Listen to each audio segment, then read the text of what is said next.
Alien ரோமிலஸ் 2024ல Tamil டப்புல வெளிவந்த ஒரு sci-fi action movie lady ஹார்லஸ் இந்த படத்தை டைரக்ட் பண்ணிருக்காங்க. கெய்லி டேவிட் மற்றும் பல அந்த படத்தை நடிச்சிருக்காங்க. இப்ப இந்த படத்தோட கதையை பார்த்தலாம். படத்தோட ஹீரோயினி ஏலியன்ஸ் எல்லாம் ப்ராஜெக்ட் பண்ற ஒரு கம்பெனில ஒர்க் பண்ணிட்டு இருப்பாங்க.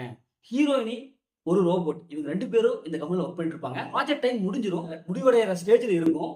எப்படியாவது முடிஞ்ச உடனே இந்த கிரகத்தை விட்டு வேற கிரகத்துக்கு போயிடலாம் அப்படின்னு சொல்லிட்டு நம்ம ஹீரோயினி பயங்கர பிளான்ல இருப்பாங்க. திடீர்னு பார்த்தா அந்த கம்பெனி அந்த ப்ராஜெக்ட் டைமை எக்ஸ்டெண்ட் பண்ணிடும். இதனால ரொம்ப கடுப்பாயிருவாங்க. என்னடா அது ஆகி போச்சு அப்படின்னு ரொம்ப அப்செட் ஆயிருவாங்க.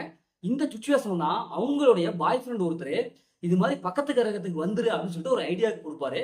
அதே மாதிரி இந்த கிரகத்துல இருந்து எப்படியா தப்பிச்சு போயிடும் சொல்லிட்டு அவங்க தப்பிச்சு அவசரமா பக்கத்து கிரகத்துக்கு போவாங்க. சொன்ன மாதிரி இந்த கிரகத்துல இருந்து ஹீரோயினும் அந்த ரோபோட்டும் தப்பிச்சு பக்கத்து கிரகத்துக்கு போவாங்க. அங்க போனதுக்கு அப்புறம் தான் தெரியும், அங்க மிகப்பெரிய சம்பவம் ஒண்ணு காத்திருக்கும். மிகப்பெரிய ஆபத்துன்னு சொல்லலாம். அந்த ஆபத்துல இருந்து சிக்கிக்குவாங்க. இப்ப இறுதியில இந்த ஆபத்துல இருந்து அவங்க எப்படி தப்பிக்கிறாங்க? தப்பிக்கும் போது என்னெல்லாம் பிரச்சனை ஏற்படுது? இறுதியில என்ன ஆச்சு? அப்படிங்கிறதா இந்த படத்துடைய ஒன்லைன். இந்த படத்துடைய பாசிட்டிவ் பார்த்தாவே இந்த படத்துல எல்லாமே சூப்பரா பெர்ஃபார்ம் பண்ணிருக்காங்க. குறிப்பா ஹீரோயின் அவங்க செம்மையா அல்டிமேட்டான ஒரு பெர்ஃபார்மன்ஸ் கொடுத்துருக்காங்க. அவங்க கூட ரோபோட்டா நடிச்சிருப்பீங்க. அவங்களுடைய பெர்ஃபார்மன்ஸ் நல்லா இருக்கு.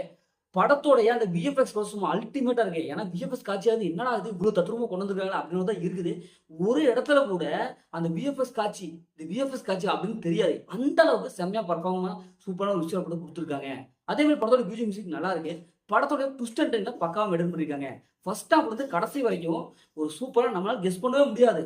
அப்படியே அந்த அளவுக்கு ட்விஸ்ட் அண்ட் டர்ன்ல செம்மையா மெயின்டைன் பண்ணிருக்காங்க. இந்த ஏலியன்ஸ் எல்லாம் உங்களுக்கு பயங்கரமா தாக்கும், அட்டாக் பண்ணும். அந்த சீன் ரொம்ப சூப்பரா இருக்கும். தத்ரூபமா இருக்கும். இவங்களும் ஹீரோனும் அந்த ரோபோட்ஸ் வந்து பயங்கரமா எதிர்த்து போராடுவாங்க. இப்படி ஃபைட் சீக்வன்ஸ் எல்லாம் சும்மா அல்டிமேட்டா இருக்கும். படம் செகண்ட் ஹாஃப்ல இன்னும் விறுவிறுப்பா போகும். அப்படியே அடுத்து என்னடா நடக்கும் அப்படின்னு சொல்லிட்டு நம்மள அப்படியே சீட்டோட நுனியில உட்கார வச்சிருப்பாங்க. அது கிளைமேக்ஸ் எல்லாம் வேற லெவல் கிளைமேக்ஸ் கொடுத்துருப்பாங்க. இது வரைக்கும் ஏலியன் படம் மொத்தம் 7 பாகம் வந்துருச்சு. அந்த 7 பாகத்துல இந்த பாகம் இந்த பாட்டு தான் ரொம்ப சூப்பரா எடுத்திருக்காங்க. இந்த படத்தோட மைனஸ்ன்னு பார்த்தா மைனஸ் எதுவுமே இல்லை. எல்லாமே ப்ளஸ்ஸாக தான் இருக்கு. அந்த விஎஃப்எஸ் காட்சிகள், அப்புறம் அதே மாதிரி ஸ்டோரி லைன், இந்த இந்த படத்துல ஒரு எமோஷனல் கிரியேட் ஆகும்.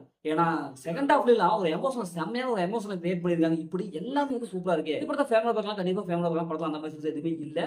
முதல்ல இந்த படம் சூப்பராக சுமாராக இருக்காங்க. இந்த படம் ஒரு ஒர்த்தான மூவி தான். ஓகே, இதே மாதிரி அடுத்த ஒரு புதிய மூவி ரிவ்யூஸ் உங்களிடம் உங்கள் கவி பாரதி.